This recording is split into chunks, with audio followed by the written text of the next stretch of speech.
உங்கள் கேள்வி என்ன அப்படின்னு பார்த்தீங்கன்னா, இப்போது நம்ம ஜீவகாருண்யத்தோடு இருக்கோம். எல்லா உயிரையும் எல்லா இதையும் நாம் ஒன்றா பார்க்கணும் அப்படின்ட்டு, ஓகேங்களா? எல்லா விலங்குகளையும் எல்லா இதையும்.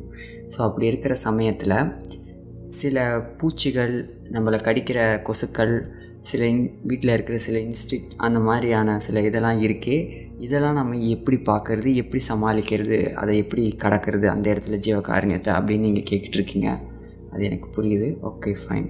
அது எப்படி அப்படின்னு பார்த்தீங்கன்னா, இங்கே நம்ம இந்த கேள்வியை அடிக்கடி நிறைய பேர் கேட்குறாங்க. இந்த மாதிரி எதர்ச்சியாக நான் கை கழுவும்போது அந்த இதில் பார்த்திங்கன்னா வாஷ் பேஷனில் சில எறும்பு உள்ளே போயிடுது. ஸோ அது எனக்கு ரொம்ப இதுவாக இருக்குது அப்படின்னும், பாத்ரூமில் ஏதோ ஒரு இடத்துல நான் பூச்சியை மிதிச்சிடுறேன் அப்படின்ட்டோம். ஸோ இந்த மாதிரி கேள்விலாம் வருது.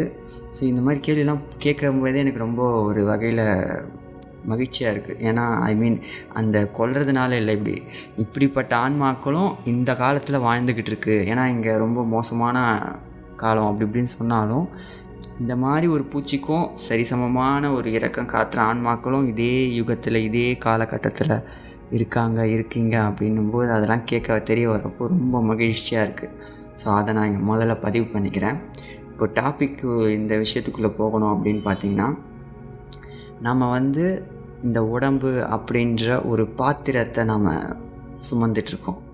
எப்படி சொல்லுவார்னா, இதை திருமூலர் இருவினை பாத்திரம் அப்படின்வார் இந்த உடம்பை. இருவினை மீன்ஸ் நன்மை தீமை அப்படின்ற 2 வினையும் சேர்க்குற ஒரு பாத்திரத்தை நம்ம சுமந்துட்டுருக்கோம். ஸோ இந்த பாத்திரத்தை நம்ம சுமந்துட்டுருக்க வரைக்கும் நல்வினையும் சரி தீவினையும் சரி அப்படியே கான்ஸ்டண்ட்டாக சைமல்டேனியஸாக சேர்ந்துக்கிட்டே தான் இருக்கும், இப்படியும் அப்படியும். ஸோ அதில் நாம் தெரிஞ்சேவும் சில இதை நம்ம பண்ணுறோம். அதாவது சில வினைகளை நம்ம செய்கிறோம், நம்ம ஒரு விஷயத்து மேலே ஆசைப்பட்டு அப்படின்ட்டு. சில சமயம் தெரியாமலேயும் சில வினைகளை நம்ம சேர்த்துக்கிட்டு இருக்கோம். இந்த மாதிரி கண்ணுக்கு தெரியாத சில உயிரினங்களெல்லாம் கொண்டுக்கிட்டு இந்த மாதிரி. ஸோ இதை ரெண்டுத்தையுமே நம்ம பண்ணுறோம் அப்படின்றத நம்ம ஃபஸ்ட்டு புரிஞ்சுக்கிறோம். அதனால தான் பார்த்திங்கன்னா, ஒரு உயர்நிலையில் போகிற ஆன்மா அடுத்த கட்ட நிலையில் ஒரு புரிதல் எல்லா உயிரையும் தன் உயிர் மாதிரி பார்க்குற ஆன்மாவுக்கு அடுத்த கட்ட ஒரு இதுவாக என்ன கிடைக்குதுன்னா, இதை விட ஒரு உயர்வான ஒரு உடம்பு கிடைக்கிது. கிட்டத்தட்ட ஒரு பிரணவ தேகம் அந்த லெவலில். ஸோ அந்த மாதிரியான உடம்புலாம் பார்த்திங்கன்னா, அவங்களுடைய உடம்பு காற்று உடம்பு மாதிரி இருக்கும். ஸோ அதனால் அவங்க இருத்தலே பூமியே மிதிக்க மாட்டாங்க, அந்த மாதிரி இருப்பாங்க. ஸோ அதனால் எந்த உயிரும் பாதிக்கப்படுறதில்ல. ஒரு சிறு பூச்சி கூட, ஒரு சிறு மலர் கூட அவங்களால நசுக்கப்படுறதில்ல. அவங்களுக்கு ஏன் அந்த மாதிரியான ஒரு உடம்பு கிடச்சிருக்குன்னா, மெயின் ரீசன் அவங்களோட ஜீவகாருண்ய தன்மை அவ்வளோ தூரம் இருக்குது. அதனால தான் அவங்களுக்கு அப்படிப்பட்ட ஒரு உடம்பு கிடச்சி அந்த நிலைக்கு அவங்க போகிறாங்க. ஆனால் நாம் இந்த தண்டியான இந்த வெயிட்டான இந்த உடம்பை சுமந்துட்டு தான் இருக்கோம். நாம் அப்படியே அந்த வேர்டை நம்ம கொஞ்சம் ஞாபகம் வச்சுக்கணும். ஏன்னு வச்சுக்கோங்களேன், நாம் ஏதோ இந்த உடம்பை அப்படியே கூலாக அப்படியே டே டு டே லைஃப்பில் இது ஏதோ ஒரு இது மாதிரி நினச்சிட்ருக்கோம். இந்த உடம்பே சுகமாக தானே இருக்குது அப்படின்ட்டு. ஆனால் இது உண்மையிலே நம்ம சுமந்துட்டு இருக்கோம், அதை நம்ம மறந்துட்டோம். ஏன்னா நம்மளுடைய இயல்பு அப்படி. ஓகே, விடுங்க. ஸோ அதனால் இங்கே நம்ம தெரிஞ்சுக்க வேண்டியது என்னென்னா, இப்படிப்பட்ட ஒரு சூழலை நம்ம வாழும்பொழுது நமக்கு இந்த உடம்பு கிடச்சதோட மெயின் ரீசனும் என்னன்னு பார்த்திங்கன்னா, அறியாமையினால தான் இந்த உடம்பு நமக்கு கிடச்சிருக்கு ஒன்று. இன்னொன்று, அந்த அறியாமையை போக்கிக் கொள்வதற்காகவும் தான் இந்த உடம்பு நமக்கு இருக்குது, ஓகேங்களா? ரெண்டுத்தினால தான், ஒரே காரணம் தான், அதான் விஷயம், புரியுதுங்களா? அறியாமையினால தான் கிடச்சிருக்கு. எதுக்குன்னா அறியாமையை போக்கிக் கொள்றதுக்கு.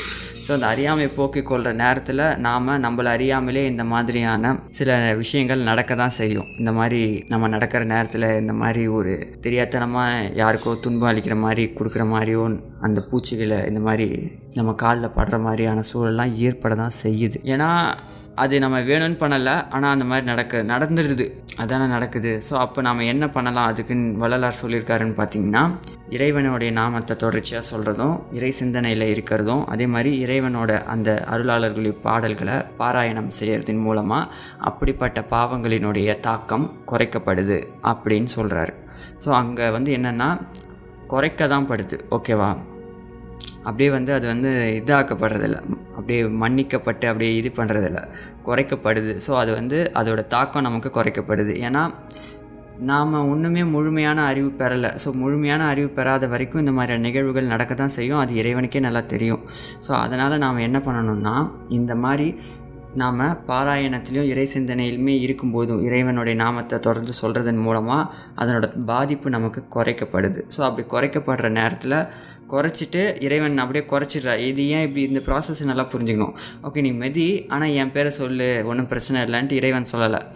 இந்த மாதிரிலாம் பண்ணுறான், ஆனால் என்னுடைய ஒரு இதிலே தான் இருக்கான் அப்படின்ற பட்சத்தில் இறைவன் என்ன பண்ணுவார்னா நமக்கு மீண்டும் அந்த மாதிரியான சூழல் நடக்காத மாதிரி நம்மளை பார்த்துப்பார். ஒன்று. இன்னொன்று, அப்படிப்பட்ட ஒரு சூழல் இருந்தாலும் நடக்கிற மாதிரி இருந்தாலும் அதை தடுத்து கொள்வதற்கான ஒரு வழியையும் காட்டுவார். அந்த ஒரு பக்குவத்தையும் நமக்கு கொடுப்பார்.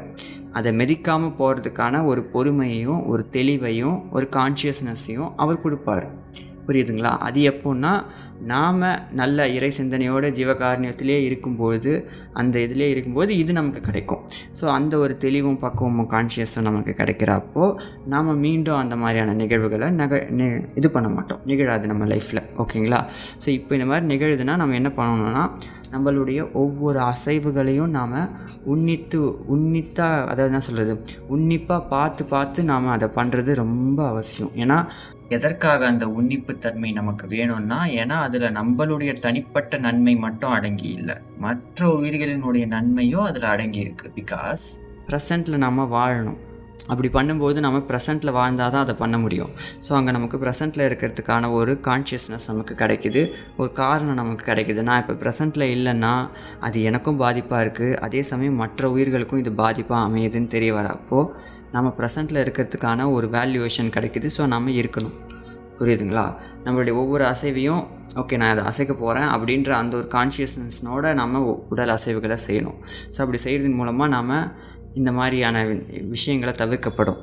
ஒன்று. இன்னொன்று, நமக்கு வினையிலேருந்து தப்பிக்கிறதுக்கான சில வழிகளும் நமக்கு இதன் மூலமாக கிடைக்கப்படும். ஏன்னா நம்ம எப்போ தடால் புடாலுன்னு நடந்துக்க ஆரம்பிக்கிறோமோ, படபடன்னு நடக்க ஆரம்பிக்கிறோமோ, அப்போ தான் நமக்கு வினைகள் செயல்பட ஆரம்பிக்குது, இன்னும் வினைகள் சேரவும் ஆரம்பிக்குது. புரியுதுங்களா? நல்லா இந்த கான்செப்டை நீங்கள் புரிஞ்சுக்கணும்.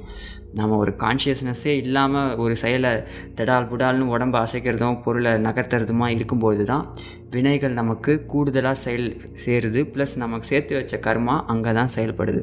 ஸோ அதனால் கான்ஷியஸ்னஸாக பொறுமையோடு நம்ம ஒவ்வொரு செயலையும் கவனித்து நம்ம செயல்படும்போது இவைகளை நாம் தவிர்க்கவும் முடியும். ப்ளஸ் மற்ற உயிர்களுக்கும் நாம் துன்பம் கொடுக்காம நடக்கவும் முடியும். புரியுதுங்களா? இதுதான் ஒரே வழி.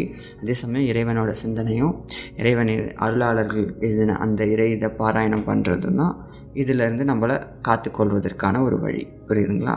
நன்றி. அருட்பெரும் ஜோதி, அருட்பெரும் ஜோதி, தனிப்பெரும் கருணை, அருட்பெரும் ஜோதி.